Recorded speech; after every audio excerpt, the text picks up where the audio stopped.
Hey y'all, so in case you didn't know, sandwich bread doesn't have to be plain and mundane. Today I'm going to shake things up a little by making honey wheat bread. I've made this recipe before, but as a baker I'm always trying to learn more and grow, and I wasn't 100% pleased with my last iteration. So this is my version 2.0. I've learned a lot since that first video, and I've also added in the metric units as well as imperial, just so everyone everywhere has a chance and the opportunity to make this bread. So let's start by adding in 2 cups, or 240 grams of whole wheat flour, and 1.5 cups, or 217 grams of bread flour. Next, I'm going to add 2 1/4 teaspoons, or 9 grams of yeast to one side of the bowl. And then I'm going to add 1.5 teaspoons, or 12 grams of salt to the other side of the bowl. And the reason that I'm putting the yeast on one side of the bowl and the salt on the other side of the bowl is because salt kills yeast, and we don't want them to start reacting with each other just yet. So I'm going to set that aside and go ahead and attach that to our stand mixer. So now I have 300 mils, or 1.25 cups of room temperature water, and I have 1/3 cup, or 117 grams of honey. I'm just going to add all that honey to the water. If you're clumsy and make a mess like me, it's fine. Just pretend like it's not there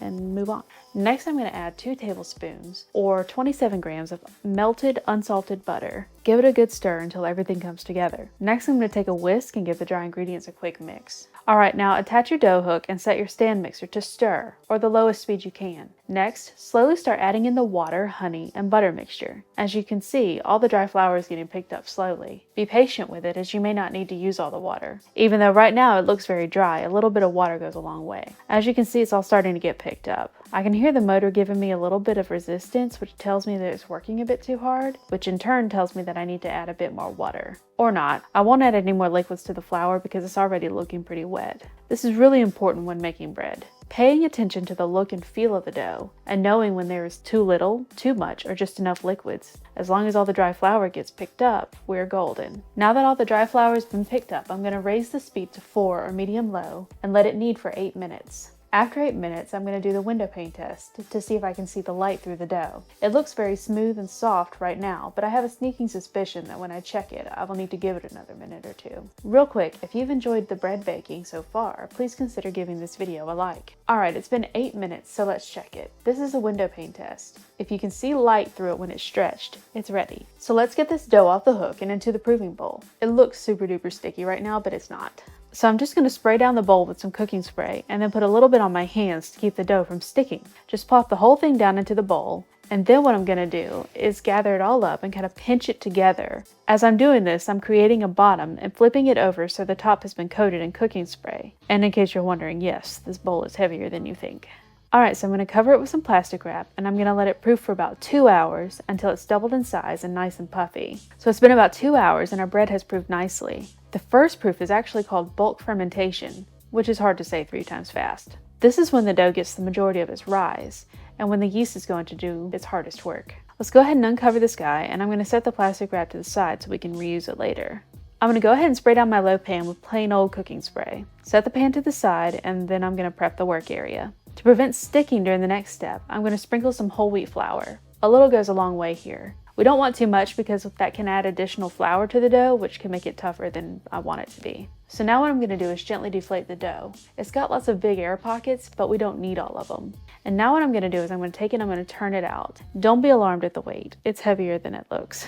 Alright, so right now it's pretty darn ugly, but what I'm going to do is I'm going to shape it into a rough square, and this thing is ugly as sin today, but it is what it is. So right now it's about 8 inches by 8 inches. My pan is 8.5 by 4.5, which is your standard loaf pan. I want the dough to be about the width of the pan. So next what I want to do is roll it up into a tight cylinder, and it is very important that you do it tight. And the way I'm going to do that is by grabbing the dough like this, and I'm stretching it to give it a little bit of tension, and then I'm folding it over itself.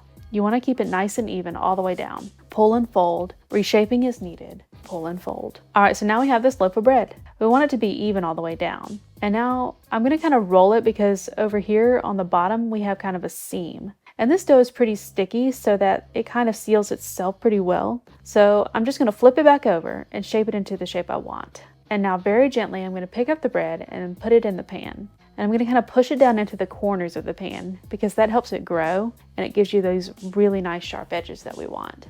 Alright, so now I'm going to take my nemesis and I'm going to make it work for me by spraying it down. Makes it a whole lot easier to handle. We're going to cover the bread and we're going to let it sit for another 2 hours until it's doubled in size. We want it approximately an inch above the lip of the pan. That'll help it grow nice and tall. Alright, so it's been about 1 hour and 45 minutes, so I'm going to uncover it and just admire it. It's risen so much, and look how tall this guy is. I mean, it's huge. It's risen up nicely over the edge of the pan. Next, what I'm going to do is just take a little bit of water while exercising that trigger discipline, and I'm just going to spritz it somewhat. Well, I would, but someone has messed with my stuff. This is not a water gun fight. Okay, so now it's going into a 350-degree oven for about 35 minutes. Rotating the pan around like that halfway through the bake. Alright, so off we go to the oven. It's been 35 minutes and the bread is done. Let it sit in the pan for 10 minutes because that's going to help the structure. After 10 minutes, carefully turn it out. This is always quite a lot of fun when you struggle like me, but regardless, look how pretty it is. It's all nice and swirly. We get a nice deep golden crust, and it looks gorgeous over here on this other camera. Now to develop the crust, we are going to use the butter, which I forgot in the microwave. Thanks, babe. Anyway, so yeah, we're gonna brush on some melted butter to give us a nice tender crust. We'll let it cool off for about 3 hours and then come back and slice into it. Alright, so it's been about 3 hours and now it is completely cooled. Keep in mind that cooling the bread completely is a critical step.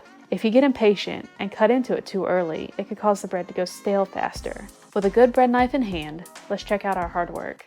I'm really happy with how this turned out. For such a heavy dough, it turned out nice and light and fluffy. Well, there you have it. I sincerely appreciate you taking the time to check out this video. If you found this video helpful or enjoyable, please give it a like and consider subscribing. We're in this for the long haul, so be on the lookout for more videos. Thanks for watching. Until next time.